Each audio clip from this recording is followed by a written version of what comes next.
Right, we should be live from now. Thanks, Becca. Okay, Councillor Harper, we're ready and live. Okay, thank you very much. Good afternoon, everybody, and welcome to today's Planning and Environmental Committee meeting. I'd like to begin by welcoming those members of the public and press who are watching this live stream of the meeting on the Council's YouTube page. Due to the government guidance on social distancing, this meeting is being held remotely. A decision, summary and minutes of the meeting will be produced in the usual way, and recording of the meeting will be available to view on the Council's YouTube page.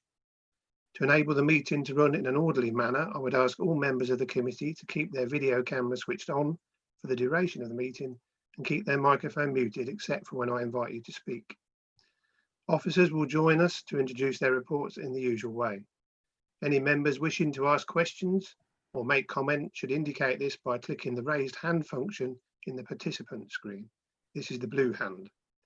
When I invite you to speak, please unmute your microphone, ask the question, and then mute again to allow the officer to respond. As with all new arrangements, especially those involving new systems, there is always a risk that we may run into some technical problems, and we'll ask for your patience if we do. Should this occur, I will declare an adjournment while the fault is addressed, and the public broadcast will be paused. If it is not possible to address the fault, the meeting may be abandoned until such time as it can be reconvened. I will begin by doing a roll call of members of the committee to make sure that you all confirm your attendance. Councillor Bond. Hello, yes, I'm here. Councillor Brown.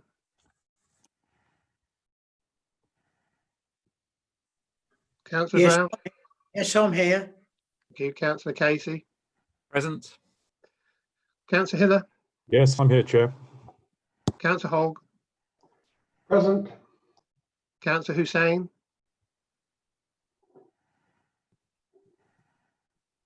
Councillor Hussain.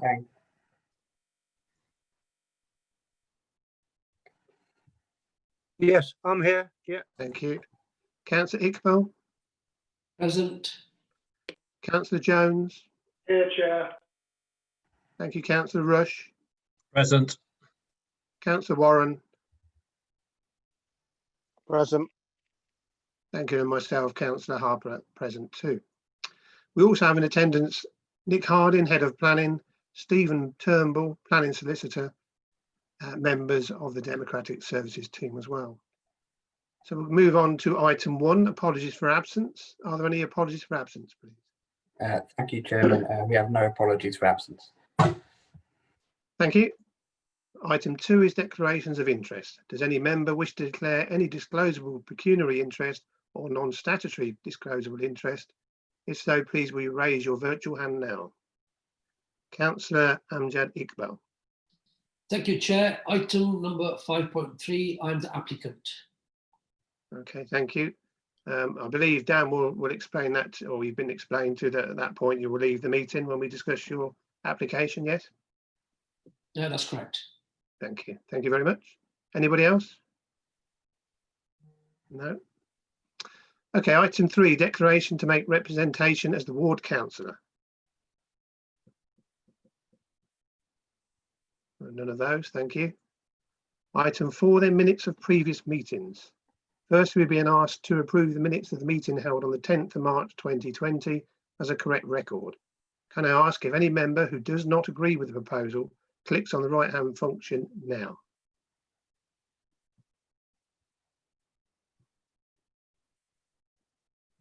Thank you. And we are agreed they're okay. Secondly, we are also being asked to approve the minutes of the meeting held on the 12th of May 2020 as a correct record. Can I ask if any member does not agree with this proposal to click on the raised hand function on the right now?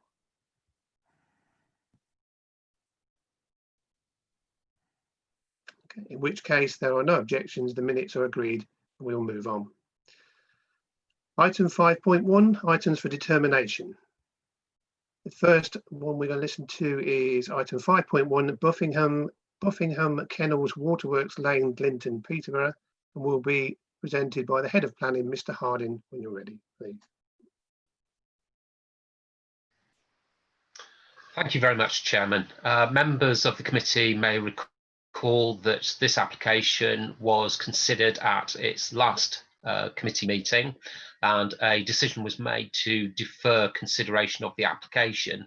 And this was because officers in error had failed to consider the financial information that the agent had submitted.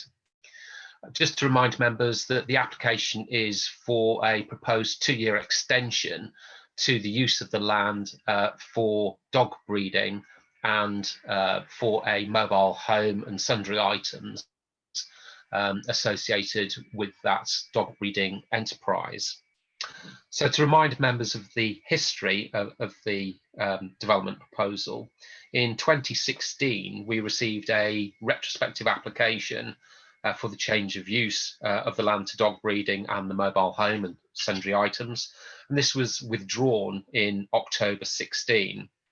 A revised application was submitted some 2.5 months later in January 17. In March 17, a temporary planning permission was granted with a requirement to stop the use by March 2019, and an application was duly made prior to March 19 to give a further period for this development to be retained on a temporary basis, that is. Excuse me.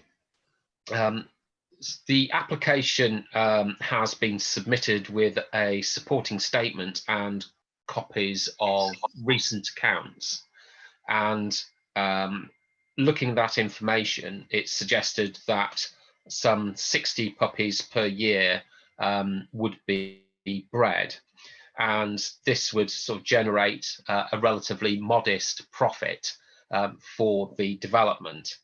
So the officer recommendation identifies that we are recommending refusal of the application because the amount of profit generated by this development is insufficient to make this development proposal viable. What we've had, as per your updates report, is some additional information that shows that the the information submitted shows that the income generated from the sale of puppies is going to increase significantly. So that's by approximately £30,000, which compared to sales previously of around the 20,000 mark, that is a fairly hefty jump in sales.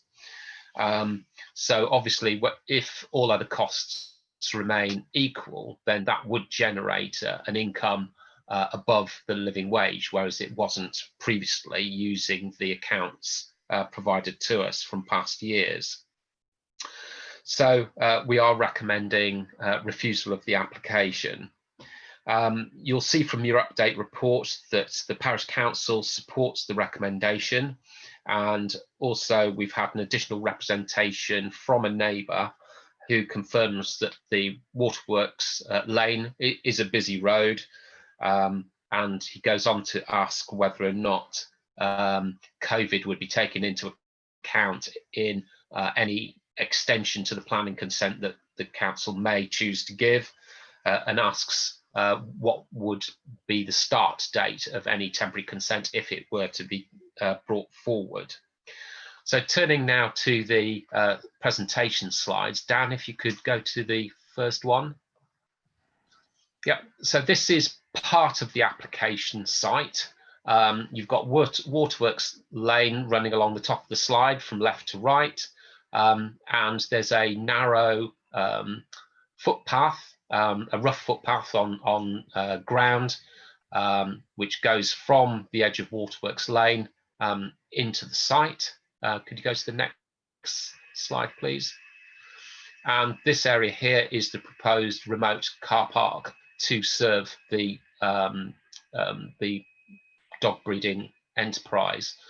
So by comparison, the buildings that you see to the right of this particular slide are located adjacent to the application site, which is further to the right of those buildings that you can see on the right hand side of the slide. So as you can see, it's a considerable distance for customers to travel from the car parking area to the main part of the application site. And one of the reasons we're recommending refusal is the unsuitability of pedestrians using Waterworks Lane as a means of access. Could you go to the next slide, please, Dan?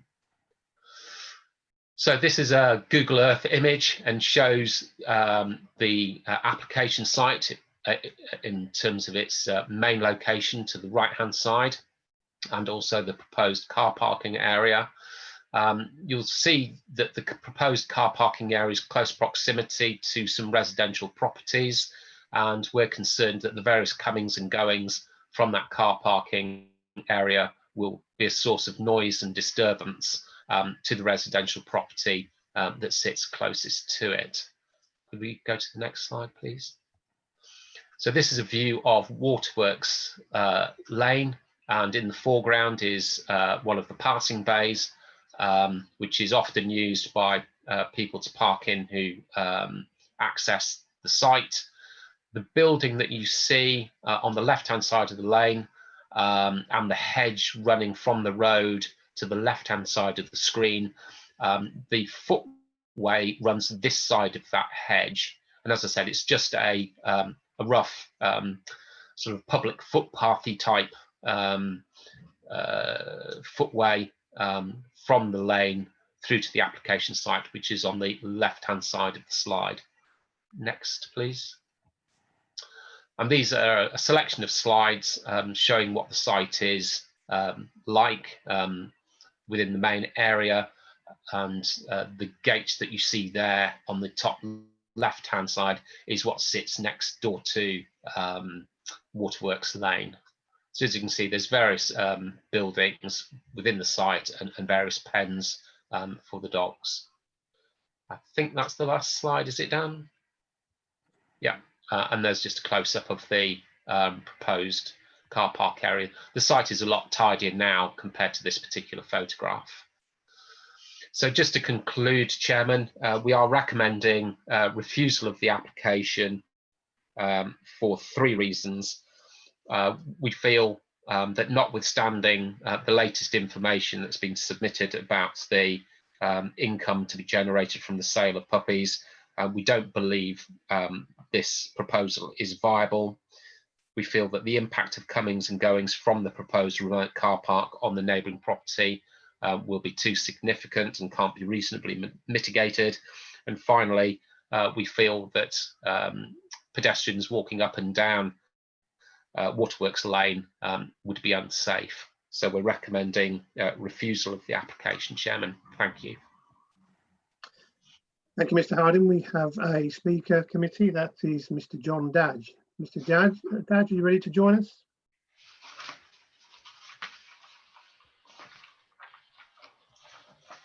Mr. Dadge, can you unlock your mic?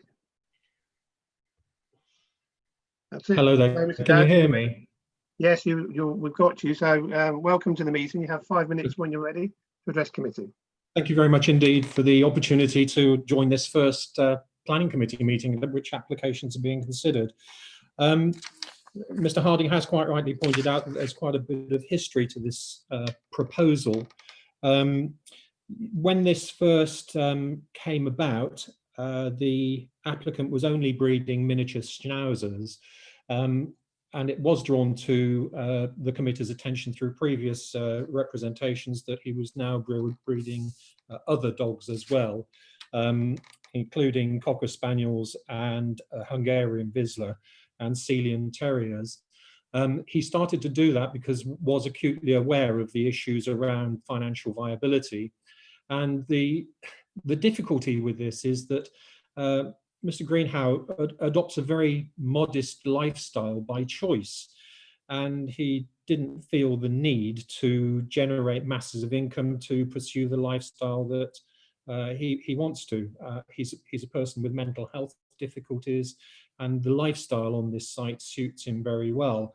But that said, he has introduced new breeds and has set out in the table that's been provided the revenue to be generated, taking into account the new breeds. And I think that that takes us into a very different situation in terms of financial viability.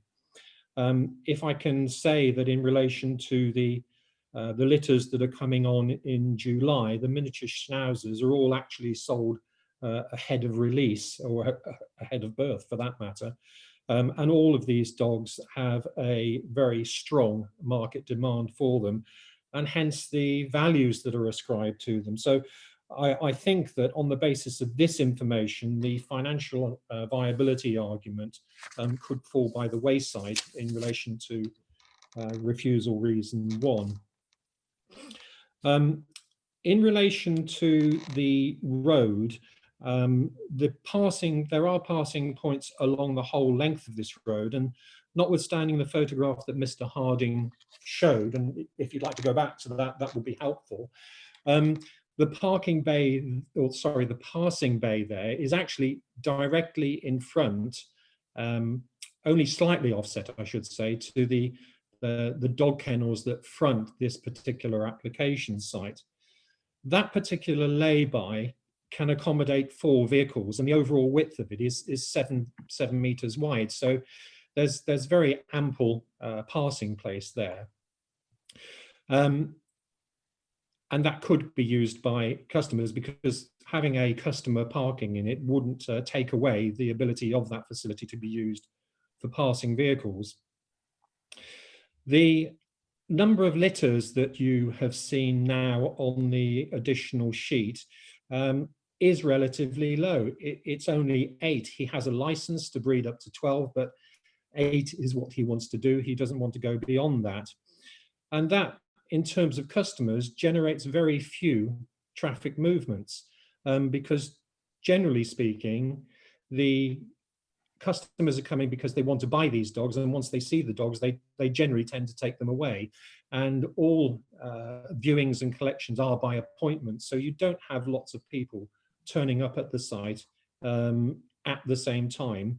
It's by appointment. If you look over the course of a year, effectively relative to the number of dogs, you're probably only looking at possibly 60 vehicle movements over a year associated with customers. If those customers park in the parking spaces on the satellite parking, they can readily walk up the road, as the existing residents may be minded to do, or other people walking along that road. It's got a single light on it. Anybody using it would walk along there with caution. And I think the number of movements related to Mr. Greenhow and his wife and the customers can't be said to be significant. And in that respect, as the customers are only at the property for a very short space of time, I don't think that it could be judged realistically to have a significant adverse effect on residential amenity. And that's also because the visits are usually during what one might describe as working hours, and not hours outside of that.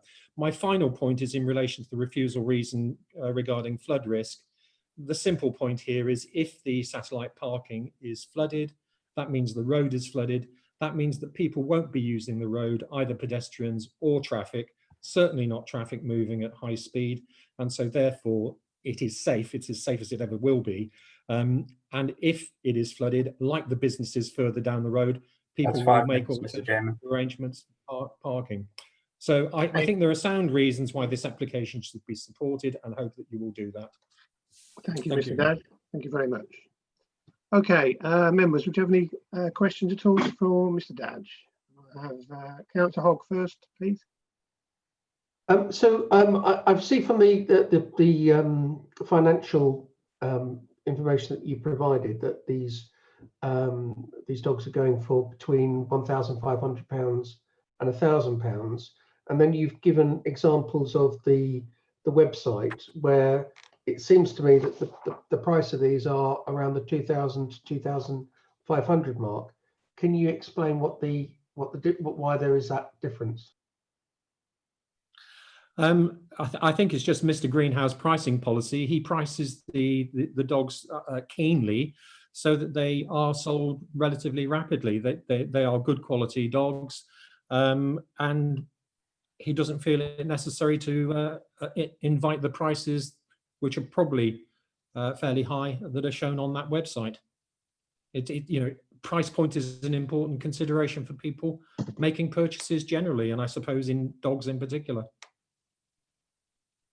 Councillor Hogg, do you have another question? Councillor Hogg, do you have another question? No, I'm fine, thank you. Okay, Councillor Jones, please. Thank you, Chair. Just a quick question on the pricing policy is, I appreciate that they're priced keenly. There doesn't seem to be the puppy farm element on the supply side. What measures are put in place on the demand side that they're being sold into good homes and they will be taken care of, which is equally as important as the way that they're bred? Unfortunately, Mr. Greenhow didn't feel that he was able to join us at this video meeting because of certain anxieties that he has. But Mr. Greenhow has an excellent reputation. He's not a puppy farmer as such. He is a dog breeder. He's breeding at below the level. To be candid with you, I don't know the answer other than to say that based on Mr. Greenhow's love for his boys and girls, as he describes them, I cannot envisage that he would ever contemplate selling a dog into a family where it wasn't going to be well looked after. But candidly, I don't have the actual answer on that, but I can only make that assumption based on my knowledge of him and the way that he operates the kennels that he runs. Okay, thank you. Councillor Casey. Thank you, Chair. At the moment, we're looking at two very different scenarios. We've had the initial application that that officers have presented to us, which said that it was unviable and gave us a level of sales. And then we've had the update information that has basically more than doubled the amount or the turnover and the income. And I'm just wondering, you know, when you say about the impact on local amenity, is that based on the old figures or the new figures? And it would be interesting to just be able to gauge that. Well, I think that's based on the new figures as well, because I think that the situation with the previous level of breeding was over-egged in terms of impact on amenity. And as I say, looking at this, it's possible that there would only be, over the course of a year, 60 customers coming to the site to collect dogs that were being bred. And so I just can't see that this creates a significant adverse impact on local residential properties. Councillor Casey, you'll come back to all.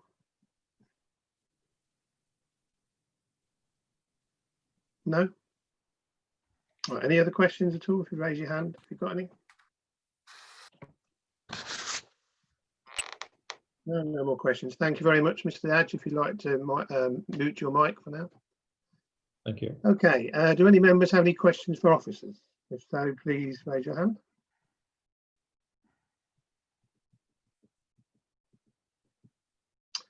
Councillor Hiller.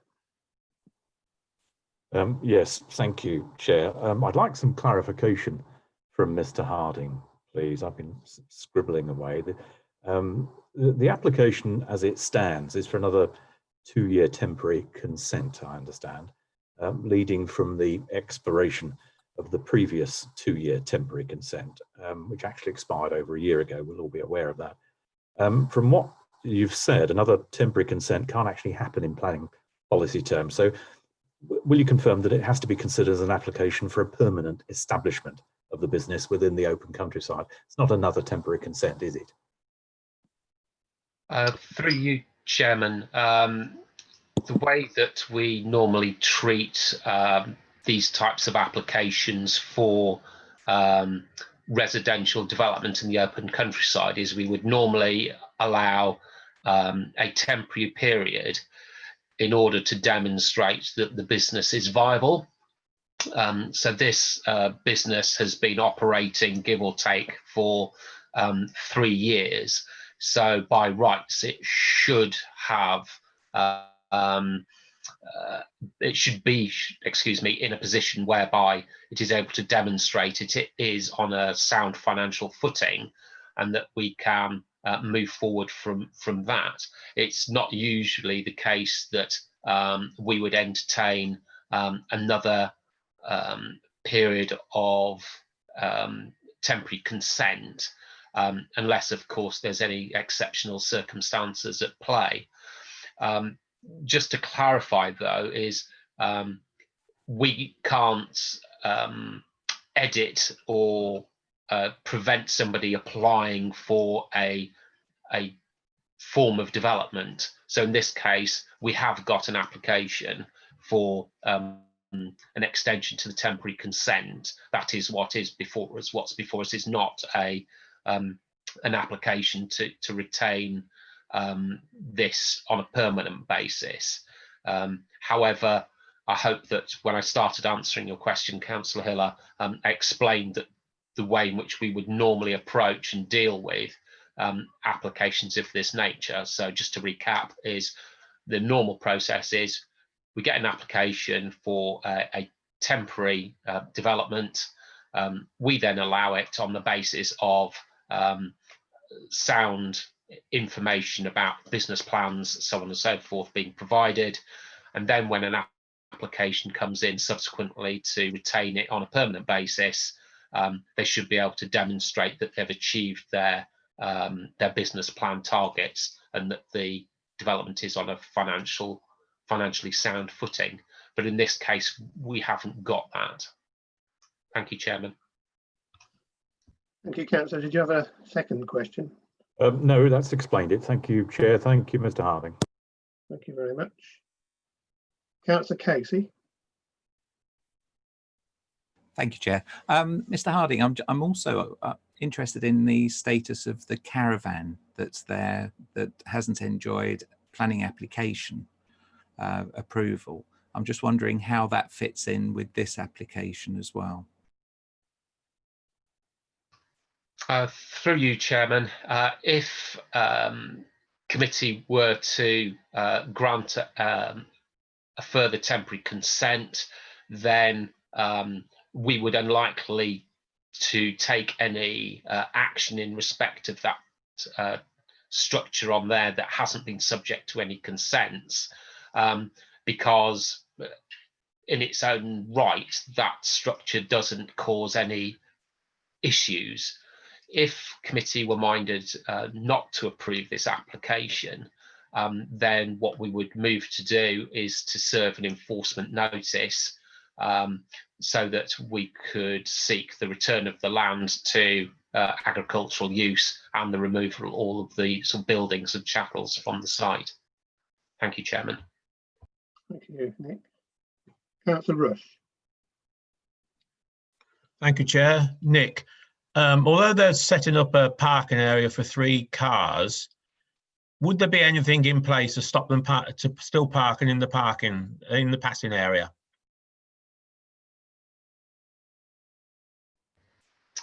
Through you, Chairman, no, the road isn't subject to any parking restrictions.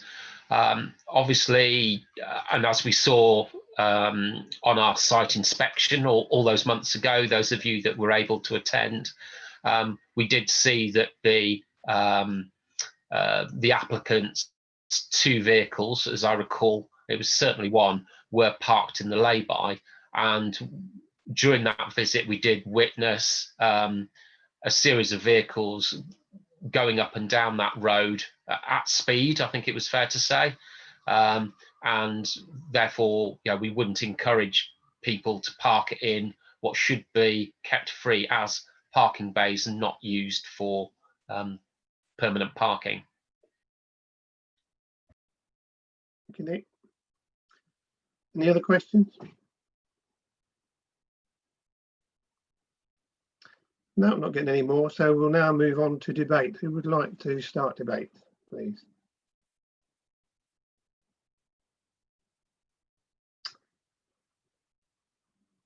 Don't all jump at once. Councillor Hiller, you're on, please. Yeah, thank you, Chair. I gave it a little while to see if anybody else wanted to say something. Yeah, it seems to me, Chair, that there's I'm a little bit concerned about this apparent £53,000 a year turnover that's just been introduced. There's been a 2-year temporary permission for this open countryside site, and but over the last 3, in fact 4 years, as I understand it, of working here to make it viable and permissible as a standalone business, and achieve anything like this figure, it just hasn't been done. And the previous submitted actual income figures, which actually came with the application, reflect for the last year that it only managed a profit of about £7,000. Our officers equated this to, I think, about £3 an hour or something. I mean, that's maybe viable for Mr. Greenhow with his wife's supplementary income, as I understand it, but it's hardly viable as a standalone business, which I think is the acid test. So, you know, all of a sudden, this committee is expected to accept a new breeding diversification model and a financial projection, which Mr. Dadger's ably presented, of course, but the business is apparently viable and permissible in planning terms. Well, there's a surprise, isn't it? Just because Mr. Greenhouse says so. I'm very, very nervous about this, Chair, and I don't think this sets a precedent that if we're saying just on viability terms alone, the business isn't allowed, it shouldn't be allowed because it's not a standalone business, then all of a sudden these figures just get produced to make it somehow permissible. I'm nervous about that, I have to say. Thank you, Councillor Hiller. Anybody else? Councillor Rush. Thank you, Chair.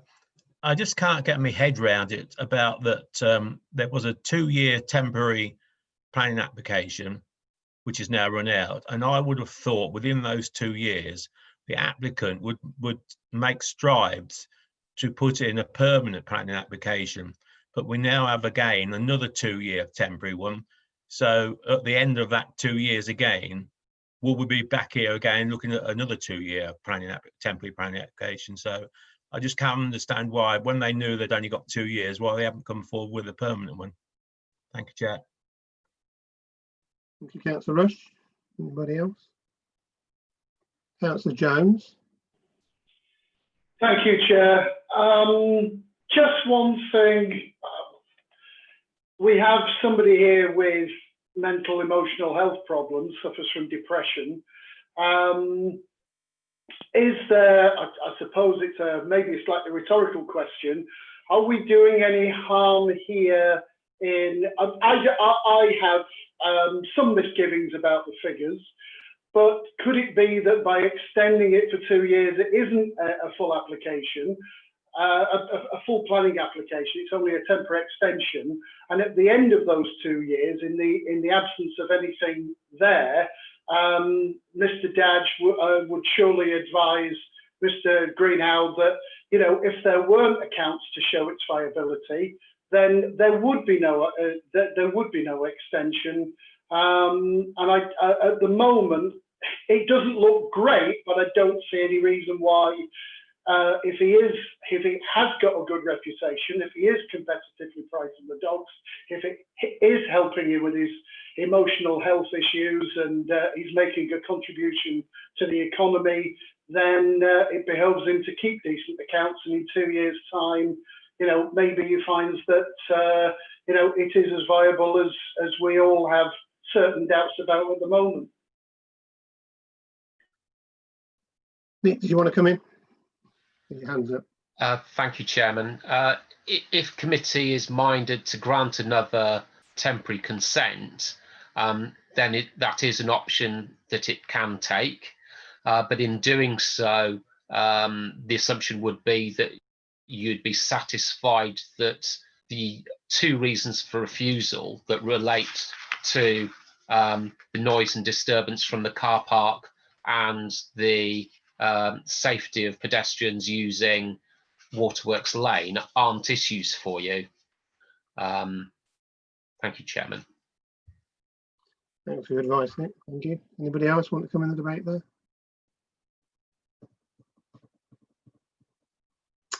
Councillor Jones, you're back. Yeah, I mean, thank you, Mr. Harding. I mean, I can't see anything. I haven't seen anything either from the police. I grant there's been people, local neighbours, who may have complained, and I don't live there, so that has to be taken into consideration. But apart from the vehicles going at speed, I don't see any history of this. Going forward, there has to be a very clear, say, financial plan that this is going to work. And but previously, apart from people, the odd complaint, I don't see that it's material in this instance to granting a 2-year extension. Is my feeling. Thank you, Councillor Hiller.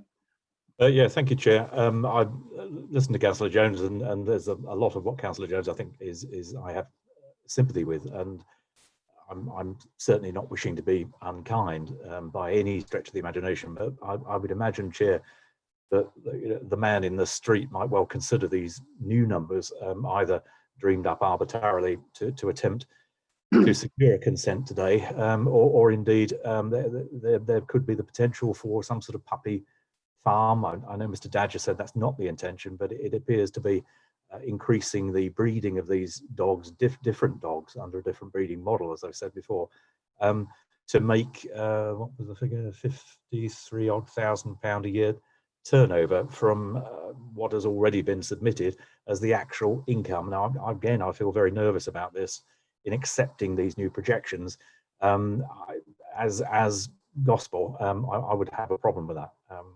That's my own thoughts. What Mr. Harding also said about the new parking arrangements, I mean, we have to bear in mind that these are 2 private dwelling houses which to date haven't been subjected to any additional parking right by their properties, however few. Mr. Dadge said something about 60 vehicle movements a year. Whether that's right or whether it's wrong, it's 60 vehicle movements and potential haven't got currently, and I think that needs to be borne in mind quite seriously. Thank you, Chair. Thank you. Anybody else want to join the debate? Councillor Casey, you're on. Thank you, Chair. I suppose I also do have concerns about the location of the parking and the 200-metre walk along that road. It looks quite a narrow road, and if cars are travelling along there at speed, that doesn't sound particularly safe. I'd be interested, although I know it's too late, this is the debate stage, but it would be, I note that highways haven't gotten an objection to that, but no, I have a concern certainly about people walking along. Councillor Hogg, please. So, from my mind, these new figures, whilst they look like they've been fitted to make the to make the case, they are only revenue. They don't actually talk about profit margins, or if it was grocery sales, the profit margin on grocery sales is like 2% of turnover, compared to maybe a different business where it's much higher. So sales figures are all well and good, and the fact that he's competitively pricing suggests that maybe he could increase his prices if the profits aren't what they should be. And on the other hand, I think it's as Mr. Dadge has said, that the lifestyle of the applicant, not everybody wants to have sort of brand new cars or widescreen TVs, etc. So it may be that he lives a different lifestyle to the norm, and therefore can live within his means with a much reduced income.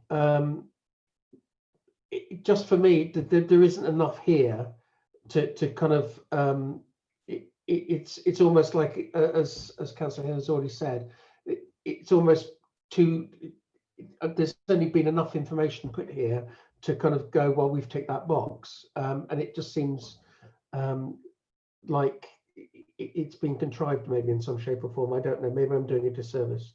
In terms of the safety aspect, I think that the problem is that it has been witnessed that cars do travel along that space at speed, and that with the car park being where they've said that they're going to be putting it, it is putting people at risk potentially from those speeding cars. So that for me that objection still remains. Thank you, Councillor Hogg. Councillor Iqbal, please. Thank you, and through you, Chair. I also have a problem with the new projected income. I strongly believe that there is a different intention of the applicant. The project income that has been presented to the committee is just to be fit for the purpose. So I have my concerns on that particular point. Thank you. Thank you. Councillor Jones. My final point on this is we're living through very strange times, and if a business at some point hasn't been slightly a little inventive in their accountancy, I don't see that as a reason. The man has and his family have to earn a living. He seems committed to it. It's a temporary. It's a temporary application, and the road, the speed of the road, I'm hoping that it's going to be grown-ups over the age of 17 who would park and take sensible precautions when approaching the premises. And I would leave it to Mr. Dedge to ask Mr. Greenhow that he asks anybody who's coming to the premises, if they've never been before, to take sensible precautions and look both ways when they cross the road. And as far as the accountant is concerned, you know, what's the old saying? Never employ anybody who can't fiddle their expenses. But I'm being a little bit taking it a little bit far. But by the same token, is that he's got 2 years to make this business work. And even if it doesn't work in quite the way they anticipated, I think there's a lot of businesses currently in that situation, if I'm honest. Councillor Hiller. Yeah, thank you, Chair. And I listened again to Councillor Jones. He cites that we're living through very strange times, and nobody could disagree with that. Certainly not me, but those very strange times have been in the last 3 months, Councillor Jones, not the last 4 years. And this business has been running for, as I understand it, for the last 4 years, and the accounts that have been submitted don't support a viable business. So I fail to see how COVID affects this one iota, Chair. Thank you. Anybody else want to enter the debate before I move on? Sorry, Chair. May I come backwards, forwards? Would you like to explain? Yeah, may I just close off on that? It isn't about COVID. Is just the pinch point.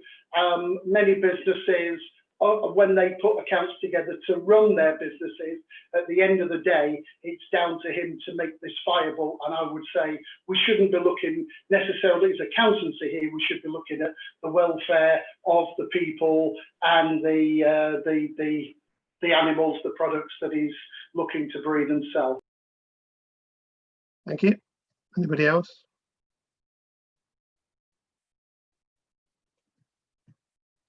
No, nobody else. Okay, fair enough. I'll just add my piece in. Obviously, I think I have to go down the line similar to Councillor Hogg and Councillor Hiller in that, you know, that the business it's not a new business. It has been running for 3 to 4 years, and it hasn't proved itself to be viable. And basically, we've got a forecast then been given to us that it could be viable in the future, but that's not really what it's about. It's about, was it viable? Can you prove it's viable? No, you haven't. So effectively, it's a forecast, and they've not proven the point. I do have concerns, yes, about the highway. It is a very narrow road, as you saw in the picture. You're going to have people going into long grass ditches or whatever. Not forgetting some of them may be leading animals as well at that point. They may well be leading the dogs up and down.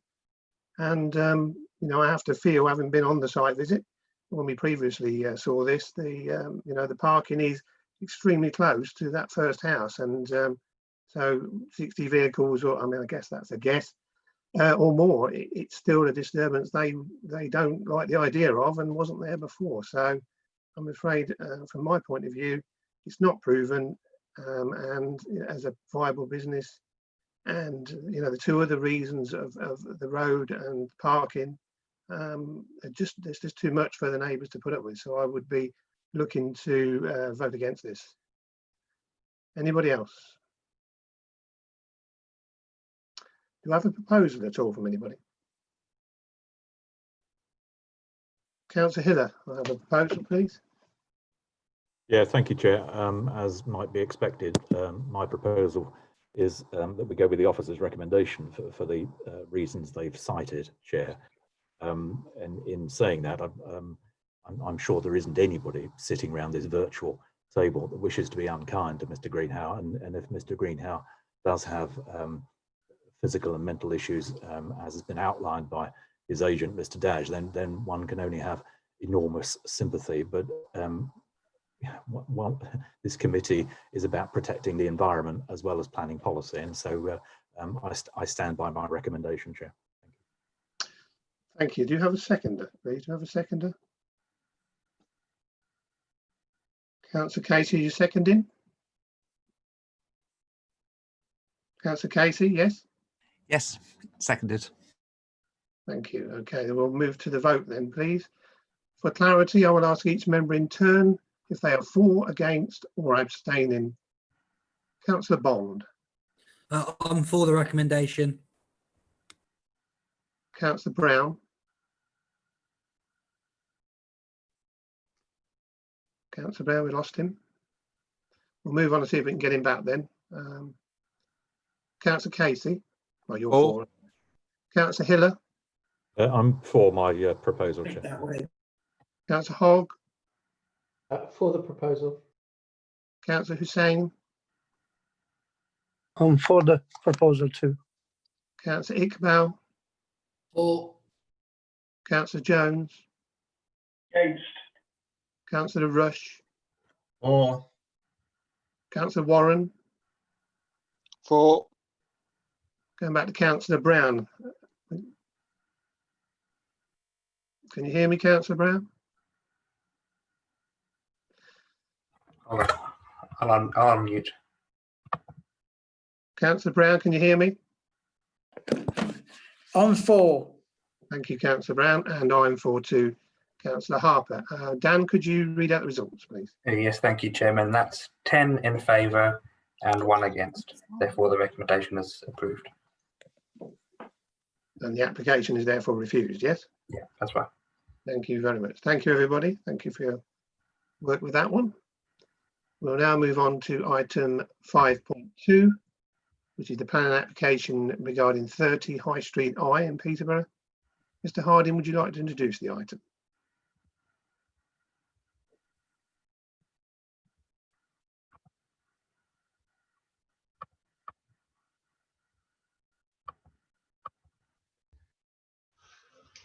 Thank you very much, Chairman. The application before committee is for a change of use from the existing shop to use of the property as a dwelling. The shop used to host a post office service as well as the normal shop retail use, but the latter stopped, or should I say the post office use stopped in 2019. As the owner was unable to sustain the contractual changes that were imposed by the post office at that time. And those changes were longer operating hours of the post office and also a reduction in the sort of commission salary that the post office was paying out. The shop is still in operation at the site and has been under the same family ownership for approximately 25 years. The property has been on the market for a considerable period of time, since March 2017, both as a leasehold property and also as a freehold property.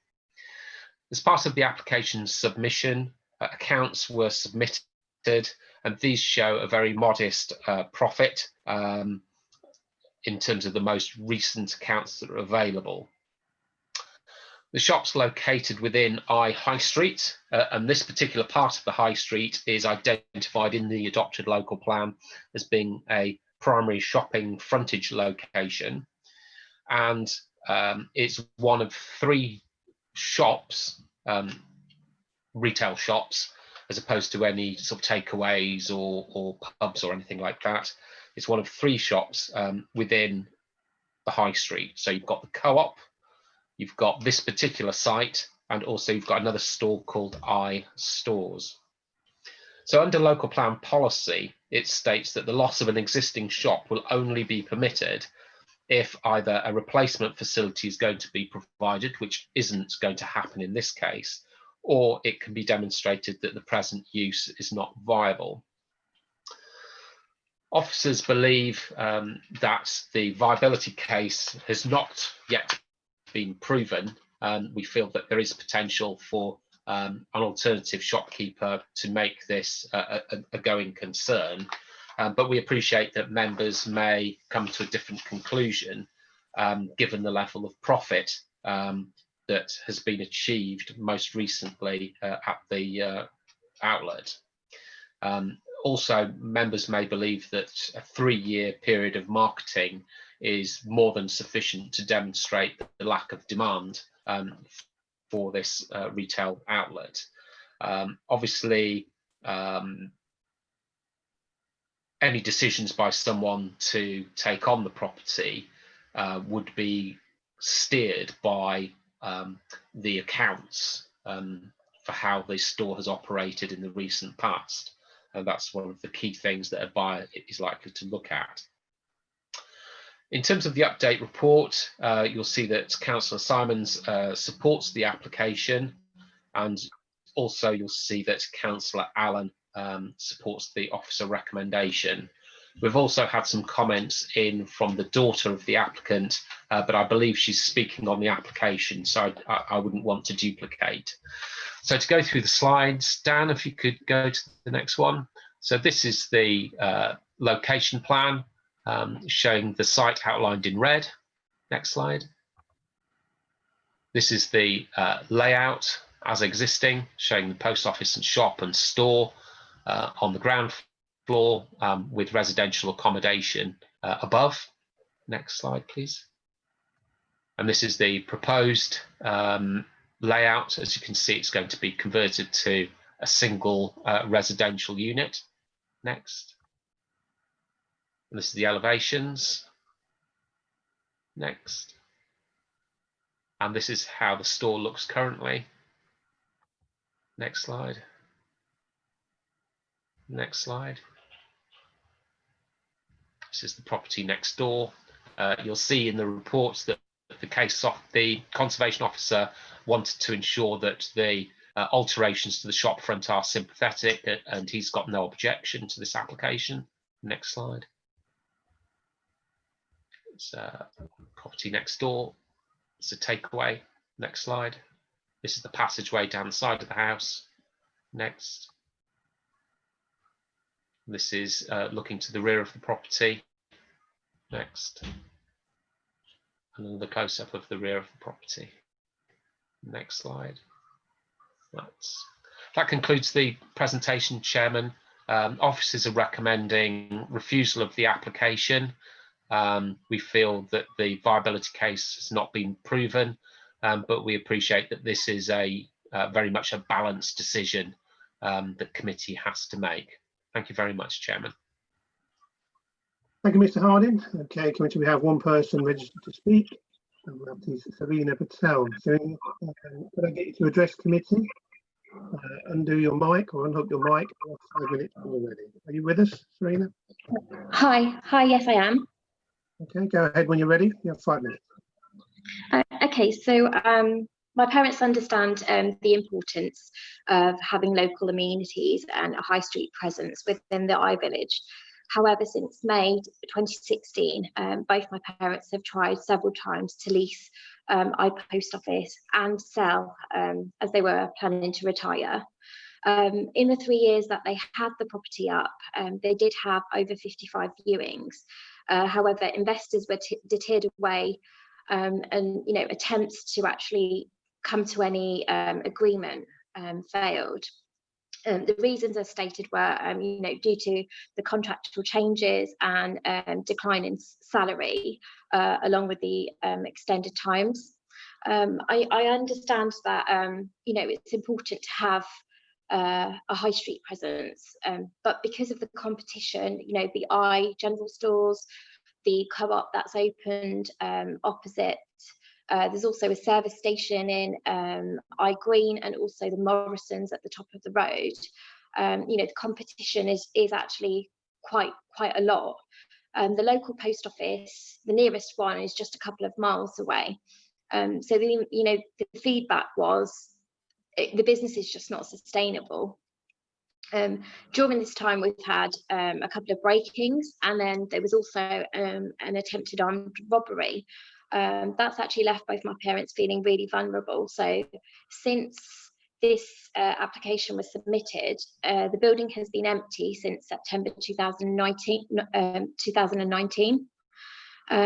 Both my parents, they ran the post office for 25 years, and myself and my siblings grew up in the flat above. So all they really want is they would like to retire in the building as a whole, rather than just a flat. So that's all they're really asking for. Okay. Thank you very much, Selena. We'll go to members now. Do you have any questions at all, please, for Ms. Patel? Councillor Hiller. Yes, thank you, Chair, and good afternoon, Ms. Patel. We're told that the business, well, you just said that the business has been marketed by agents. I understand from the officer's report that these were actually out-of-town agents for a period, initially as a leasehold and then as a freehold. But indeed, evidence also exists that there was an interest in the property, and we were told in the report that a sale had been agreed. Could you, unless it's commercially sensitive or personally sensitive, let me know why the sale fell through? Yeah, so the sale fell through because my parents because they wanted to obviously hand it over. They were pushing for a sale. It was taking too long, and the other party who wanted to purchase it kept coming back, reducing the offer. So an actual sum was never met. He wanted to take over £100,000 off the sale, which obviously you can understand. My parents want to retire. They were devaluing the property, and actually with the support of the agents, we were told that it wasn't a viable sale. We would be literally giving the business away, which, as you can understand, in the current economy and climate, nobody wants to do that. Thank you for that, Chair. If I might, with a follow-up, Yeah. Had your parents, or indeed as a family, had you considered instructing local agents? I mean, we have Mr. Dadge has been on the previous item with Barker Story Matthews, as is now. He's an extremely effective local agent from a commercial point of view. Had you not considered instructing a local agent such as Barker Story Matthews? My parents actually made those decisions, so they went with agents that they were recommended by whoever they've contacted. So I actually couldn't comment on the local agents aspect, but I do know that they had 2 or 3 business agents, because they were looking at obviously leasing it as a business. So yeah, I can't comment about the local agent. Okay, thank you, Chair. That's thank you, Ms. Patel. Thank you, Councillor Hiller. Anybody else have any questions, please, for Ms. Patel? Councillor Jones. Thank you, Chair. Welcome, Ms. Patel. Thank you for joining us. Could you tell me why the salary has dropped so much in the accounts? I mean, I can understand your parents wishing to do this. What I can't understand is why the post office salary has declined to such an extent over the past, 2 years? It's because well, the reason why it's declined is they get paid per transaction. So if they don't have the footfall, they're not going to obviously have people come and use the services. So it's declined because you can do bill payment online. There's, ATM facilities all over. A lot of the, the elderly people are getting their pensions paid directly into their bank accounts. So all of the services, car tax online, I'm just reeling off like the top 10 transactions that I can think of. Stamps, posting, postal drops. You can do those freely at several different places. So you don't necessarily have to come into a post office for those services anymore. I actually did a survey myself, and the majority of the things like parcel drop and collection drop can be done from Co-op opposite, and then the service stations, just outside of the villages. So this is why it has substantially dropped. People are just using easier ways of trying to get, day-to-day life jobs done. Okay, thank you very much. Councillor Iqbal, please. Thank you, Chair, and through you. My question relates on marketing. If I said to you that I'm not convinced that enough has been done in terms of advertising the business, how would you convince me? I can't comment because my parents have obviously given, they've handed over and they've paid for 2 or 3 agents to market this for them. Like I said, we've had over 55 viewings, but the feedback is people don't want to take on a post office and newsagent's business within because of the competition. So the feedback that I can only pass on what the agents have obviously advised. This is their business. I'm just in a situation now where I'm trying to support them, but the business is closed, and I do have an empty building now on my hands. Chair, I have a supplementary question. You said you had about 55 viewings. Yeah. Any sort of evidence provided to the planning department? I sent information, and I sent forwarded emails from the estate agents who actually scheduled some of the viewings. I didn't forward all of them because, as you can appreciate, I don't have access to everything from my parents. But I did send several number of viewings which were scheduled in. Thank you. Councillor Hiller. Yes, thank you, Chair, and thank you again, Ms. Patel. Sorry to keep asking you questions, but in my own mind, can you just clarify? You did mention that the premises had been empty since September last year. That's some 9 months by my calculations. Can I take it as on face value that the premises has been empty? It's not been trading as a shop. It's been completely empty and locked up. Yeah, so the commercial element has been empty, that's right. The flat above, my father is still living there.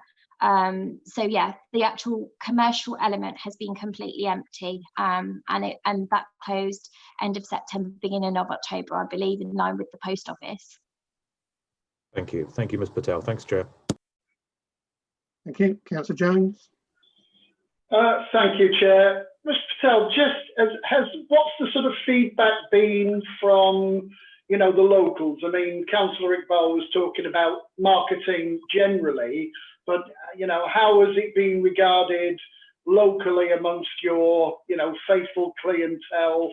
Are they just sorry to see it go? And where are they making that? Forgive me, where is the nearest post office now to that services High Street at least?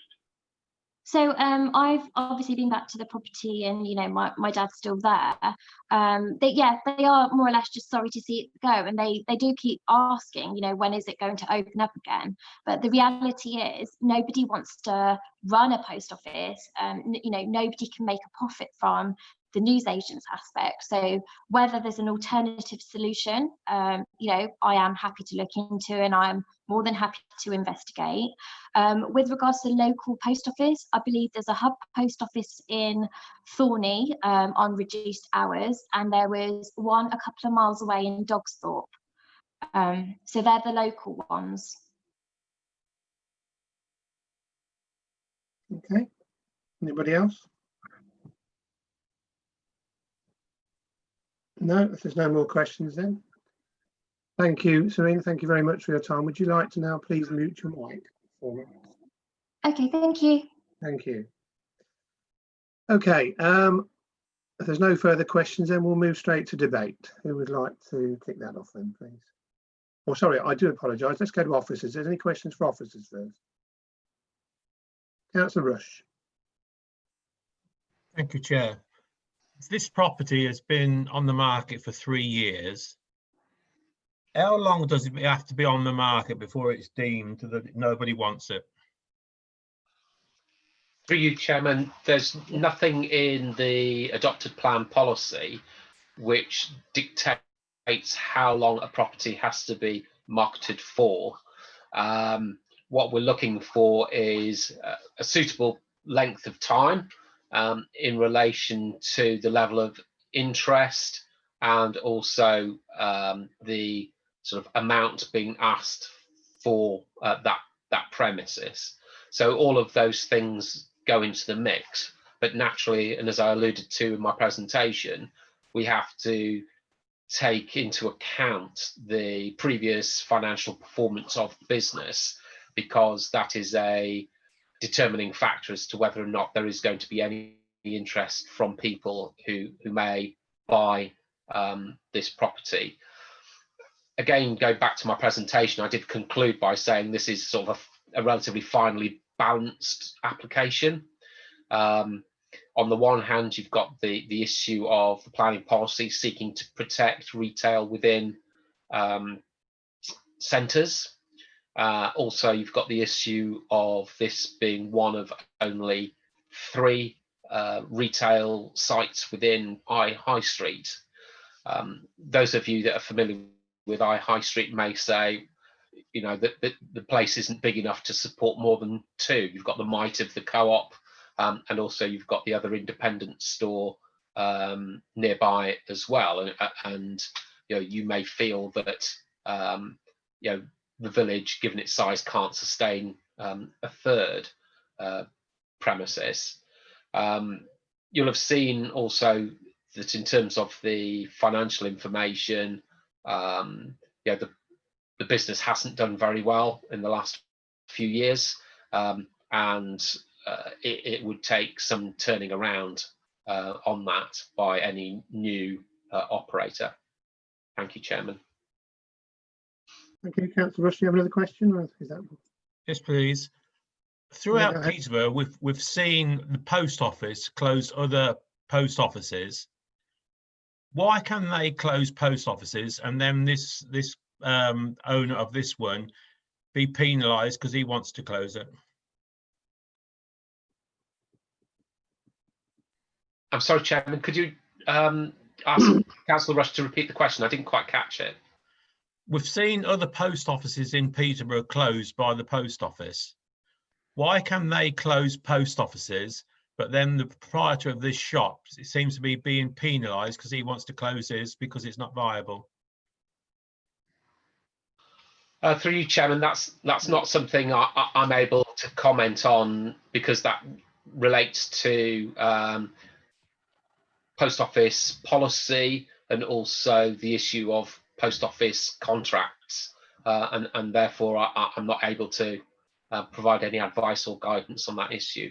I'm sorry. Okay, fair enough. Councillor Brown.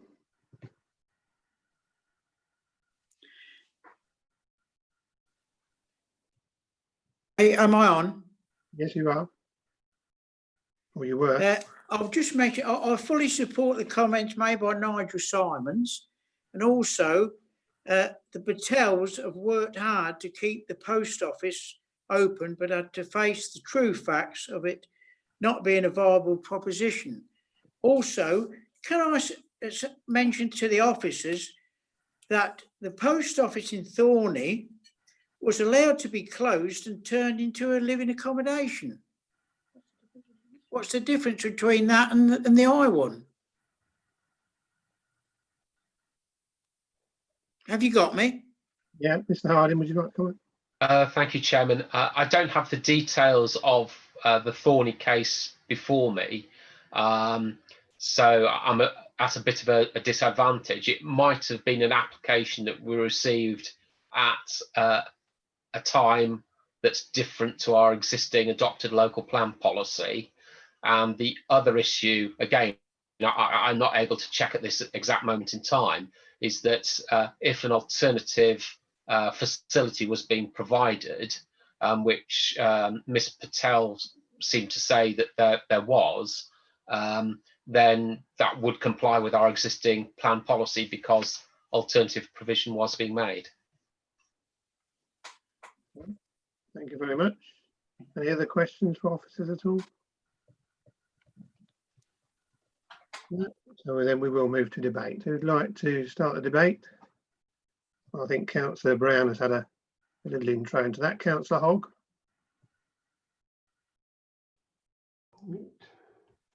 Okay, so I have a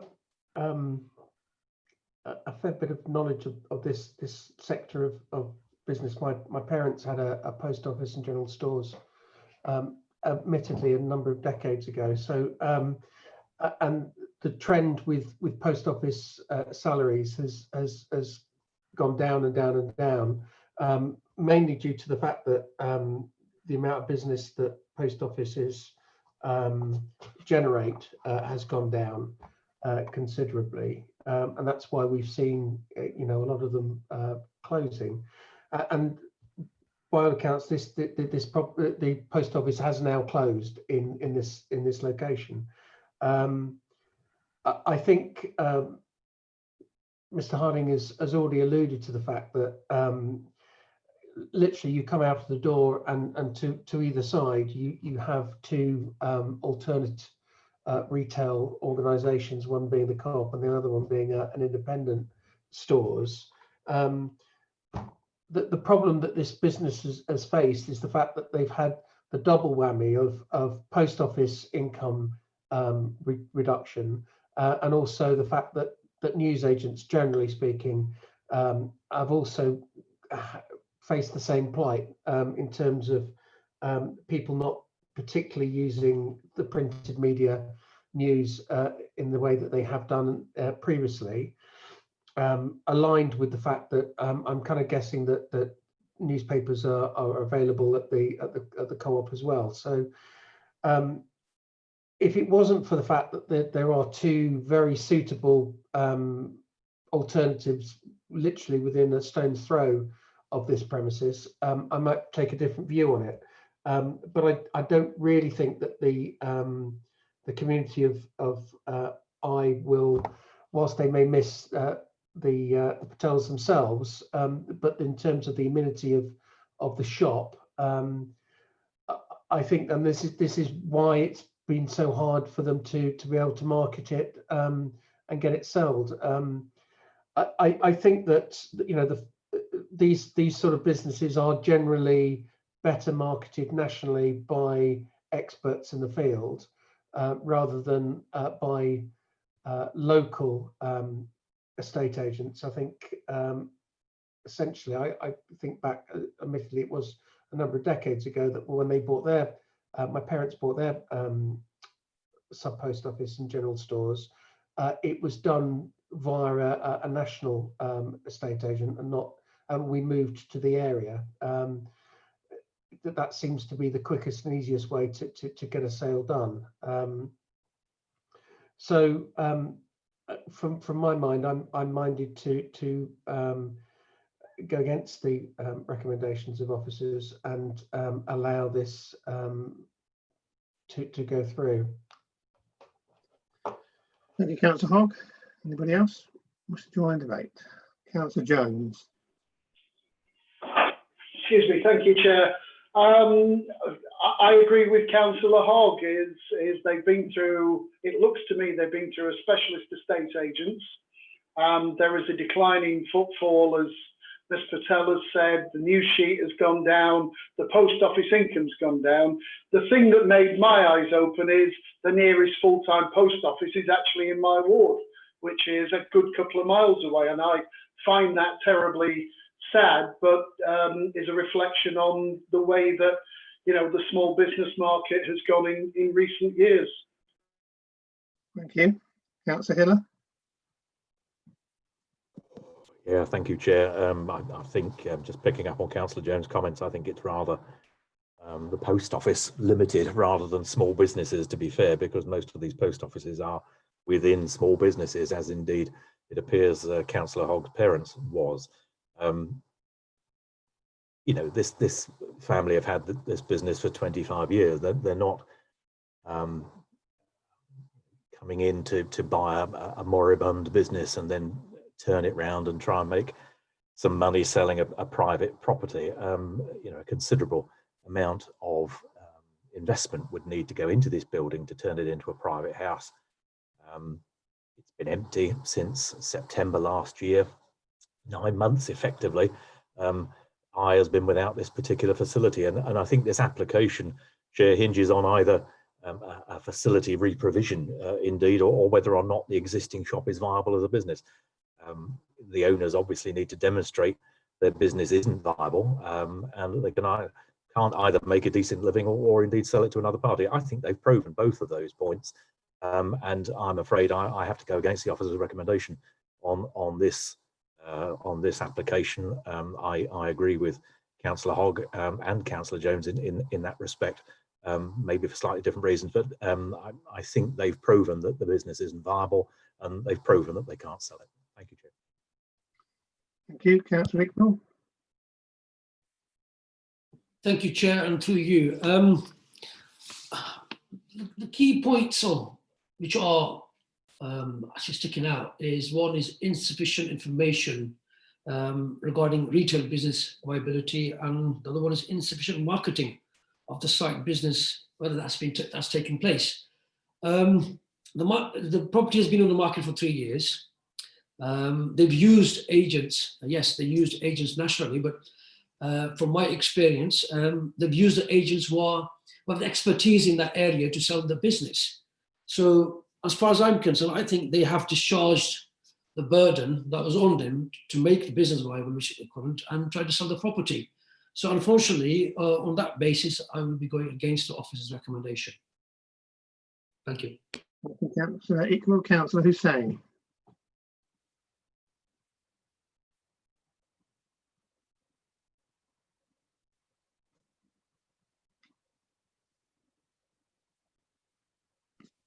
Hello, can you hear me?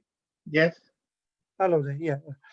Right, actually, it has been proven and been said that obviously the businesses for the post office has decreased recently.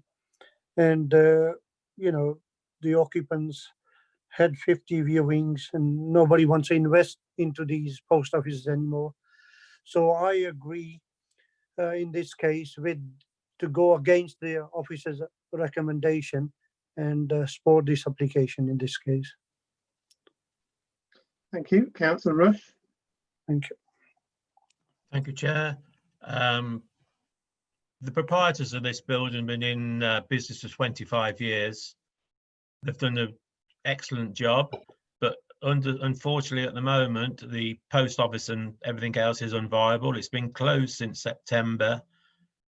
You've got other convenience stores in so I will be going against officer recommendation. Thank you. Mr. Harding, did you want to come in? Thank you, Chairman. Just to highlight that if we were to get a proposal to go against officer recommendation, I hope that officers would be given authority to attach appropriate conditions to the planning permission. Thank you. Thank you, Mr. Harding. Councillor Casey. Thank you, Chairman. I must admit I'm inclined to agree with my fellow councillors on this one and go against officer's recommendation. I think they have, as Nick said in his presentation to start with, that it was an on-balance decision, and I believe that Ms. Patel's parents have put the property on the market, or put the business on the market, for 3 years. They've had 50 people look at it, and because of the perceived inviability of the business, no one's taken them up on that, and so I believe they've discharged their duties, and I'm inclined, or will be voting against officer's recommendation. Thank you, Councillor Casey. Councillor Hogg.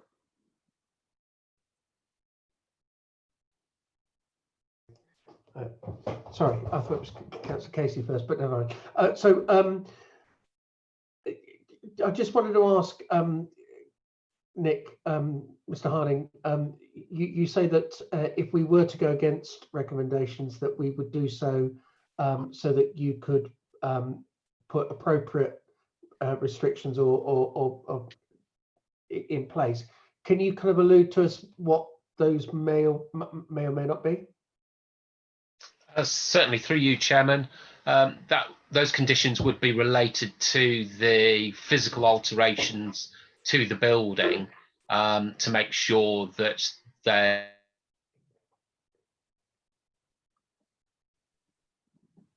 I think we've lost him for a minute. The appearance you saw from my presentation, it's got the shop windows and the canopies above those shop windows, and all of that will be removed. So we just want to ensure that the building still looks presentable after those corrective works have been completed. Okay, did you get that okay, Councillor Hogg?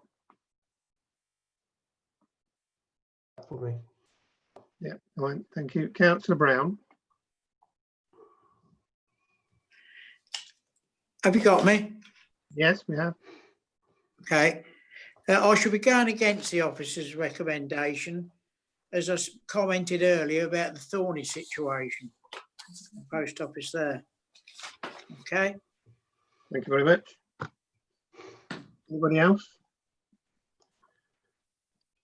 Councillor Hogg. No. I haven't got you, Councillor That's Hogg. better. I'm back in the room. It's okay. Yeah.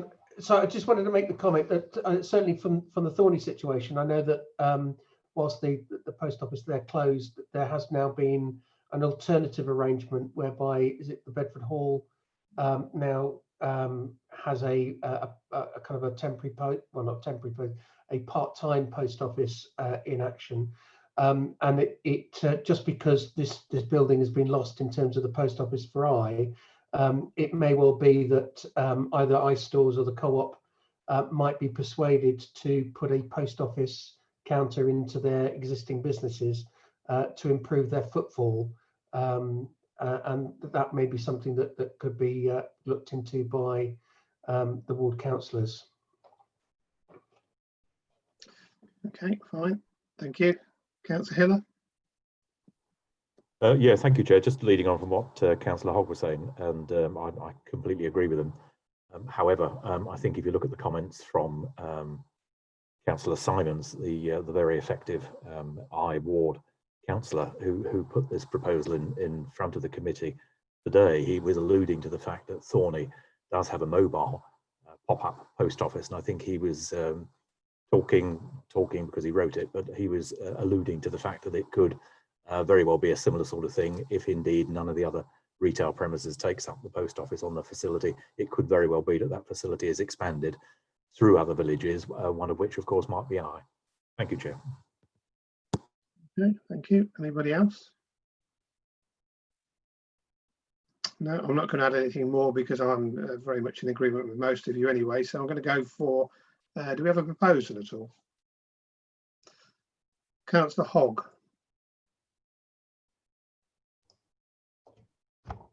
Okay, so not unsurprisingly, I wish to go against the officer's recommendations and allow this change of use with the proviso that planning officers are able to put suitable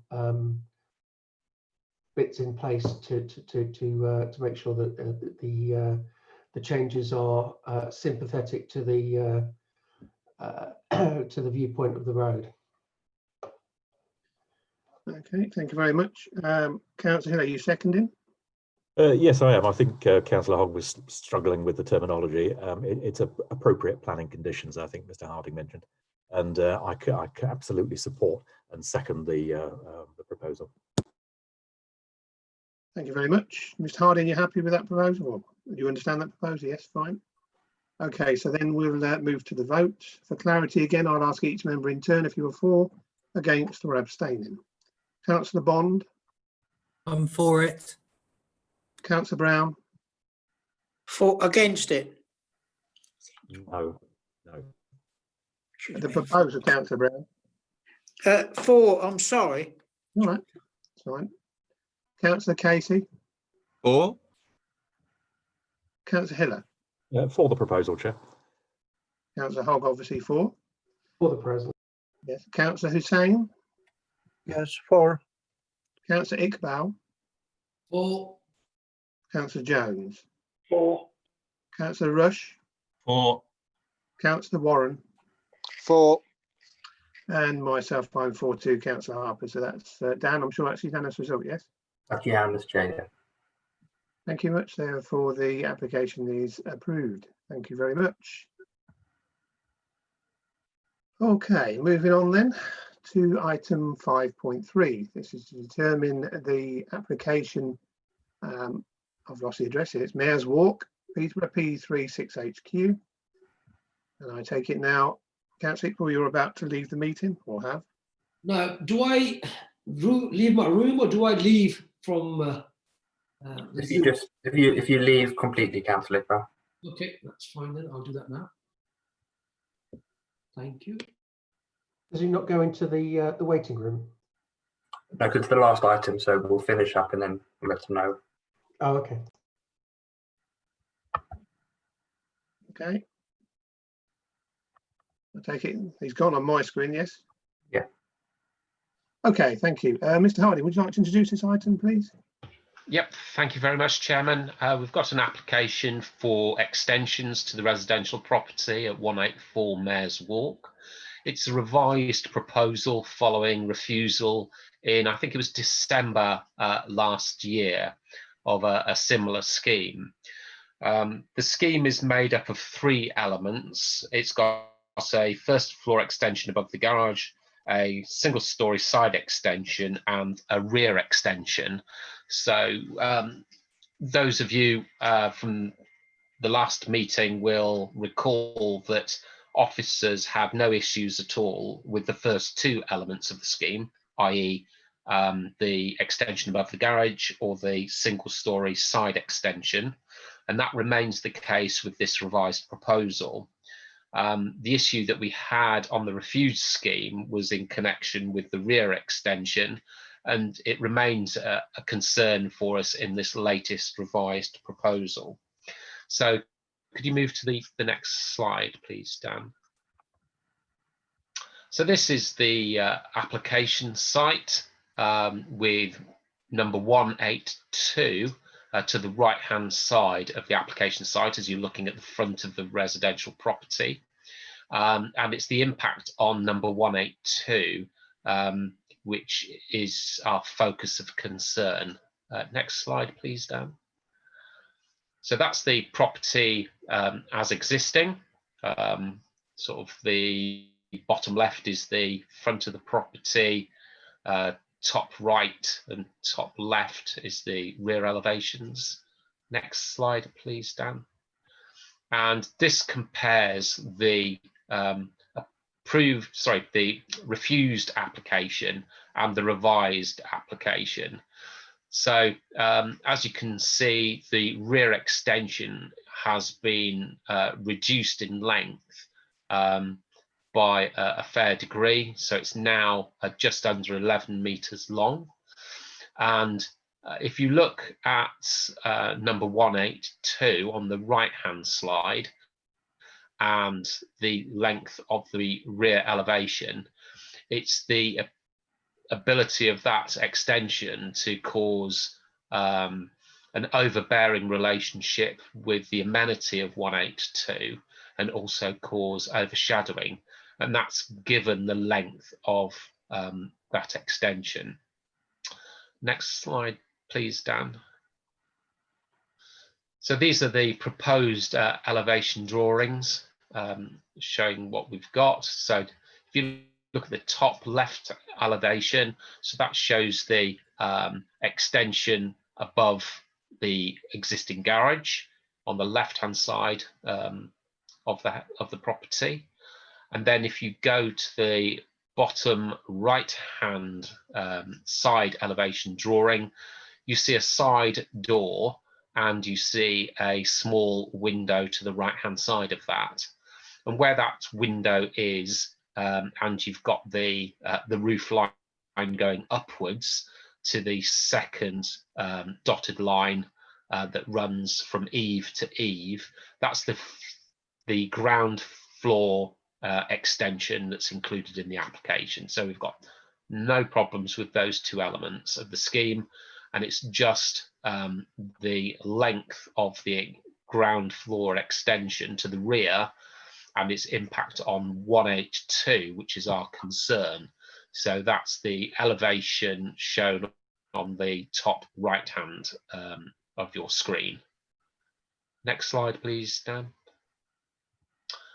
So this is the ground floor plan of the proposed extension, and it's that section to the right hand side, which is about 11 meters long, which is of concern to officers.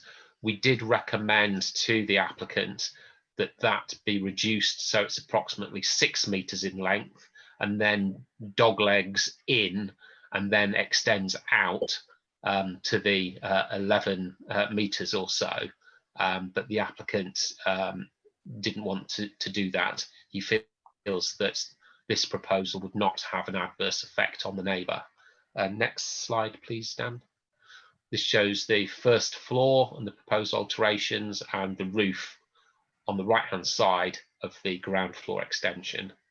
Next slide. And these are sort of 3D images of the proposal.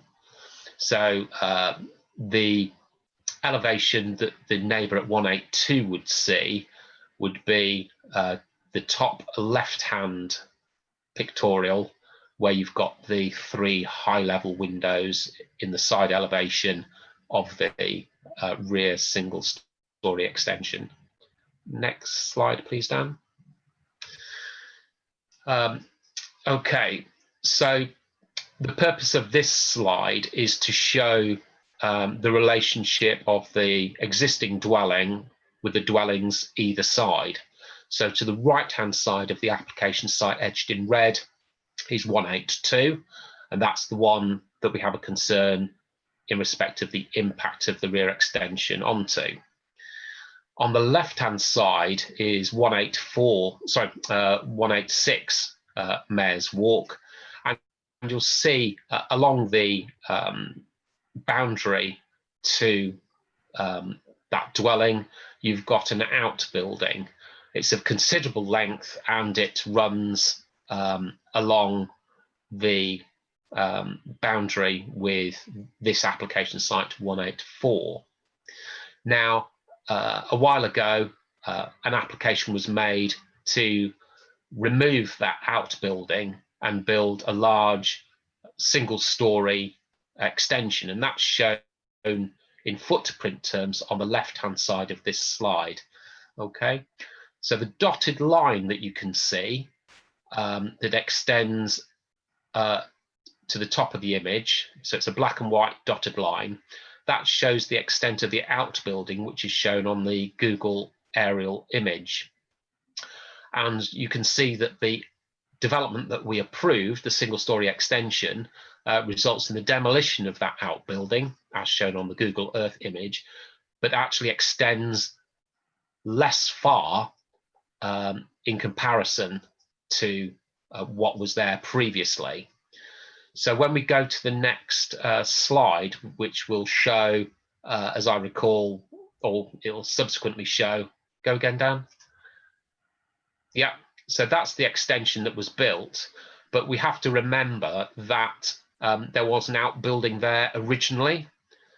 We wouldn't normally approve that depth of development from scratch. It's only because there was an outbuilding there before that we approved this.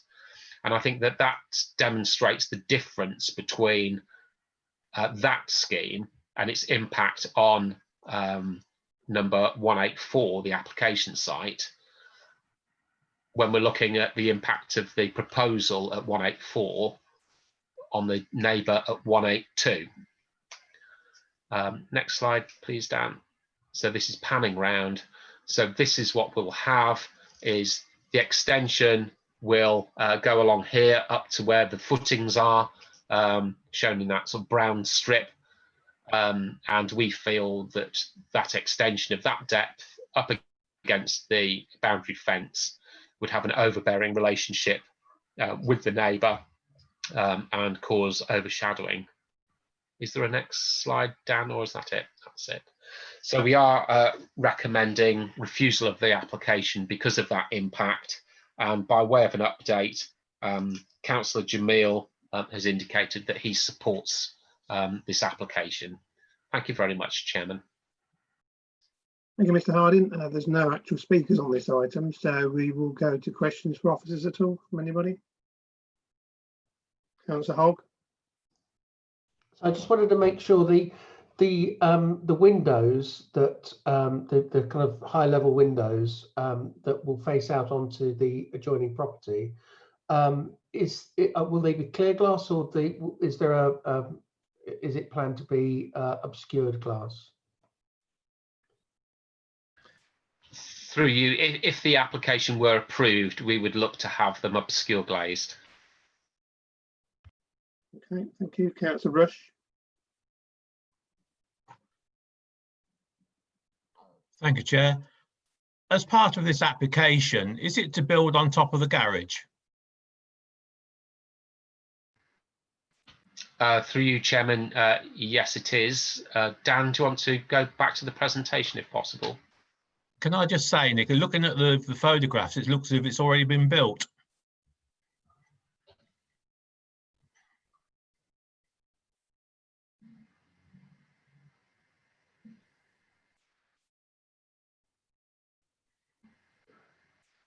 Could you go back, Dan? And again, and again. So that's the site as it is at present. So as you can see, it's got a flat roof extension over the garage. And then if you go to the proposal, Dan. Oh, go back. That's it. You see it's been given a pitched roof. Yeah, that's fine. Okay. Okay. I was just a bit confused that it'd already been built. Thank you very much. Okay, any other questions?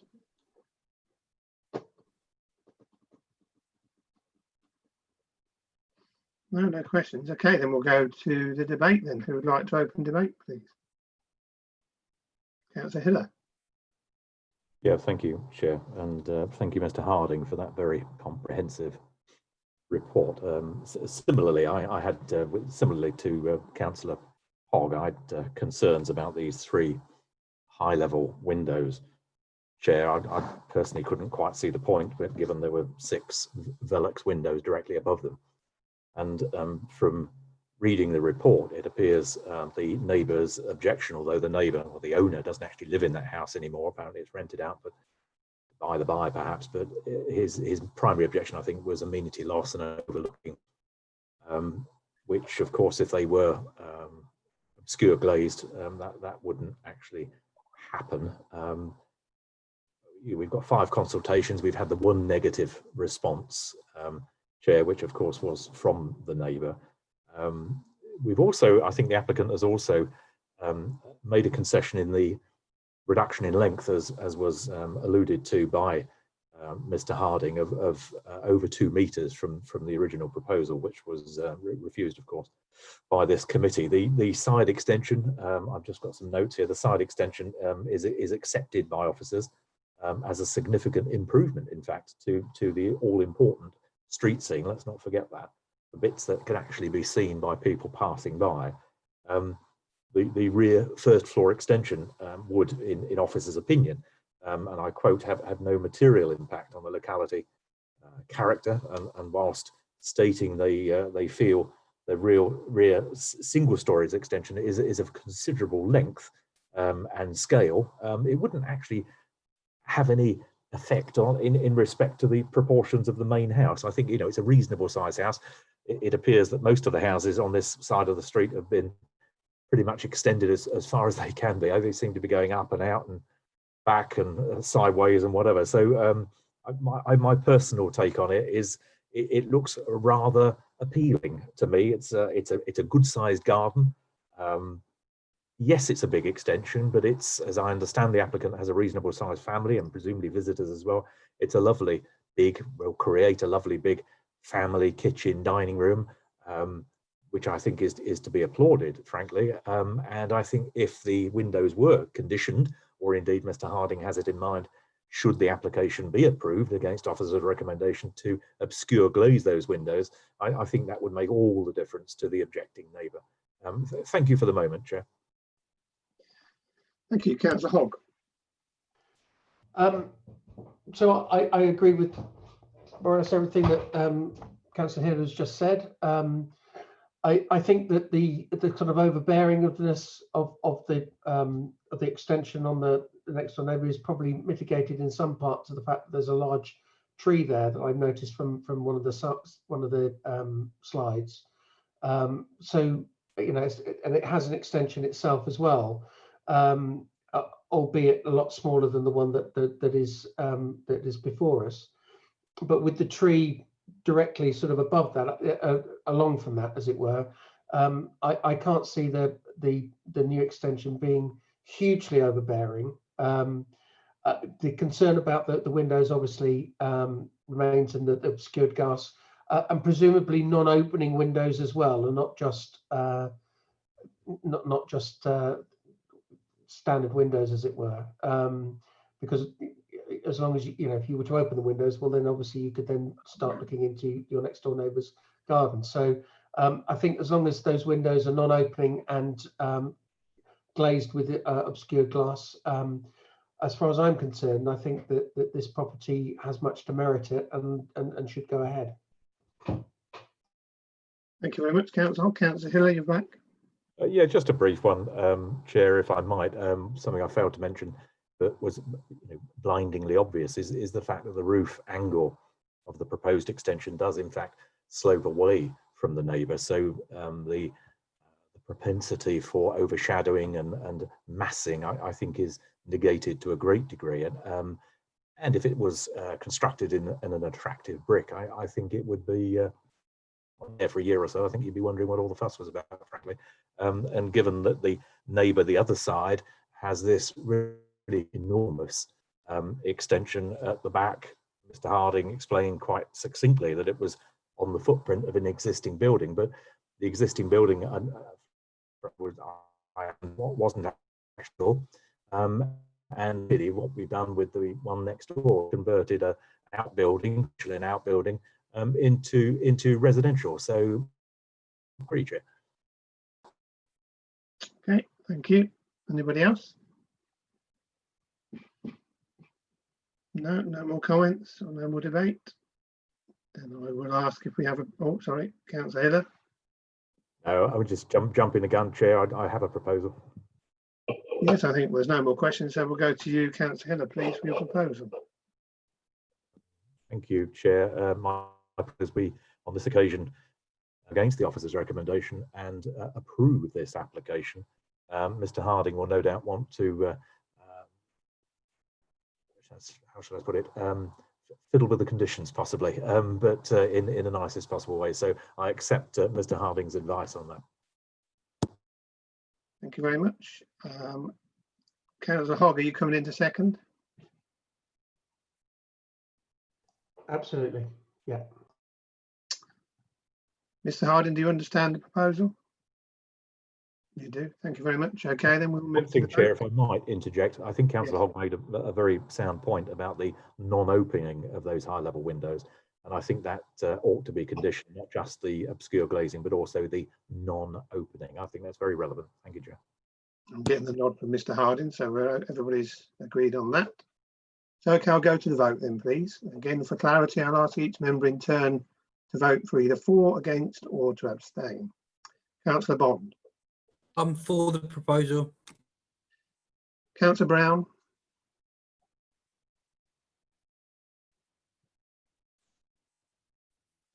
I'm for. Thank you. Councillor Casey. I'm for the proposal. Councillor Hobb, I'm for. Councillor Hussain, Yes, I'm for it. Councillor Iqbal.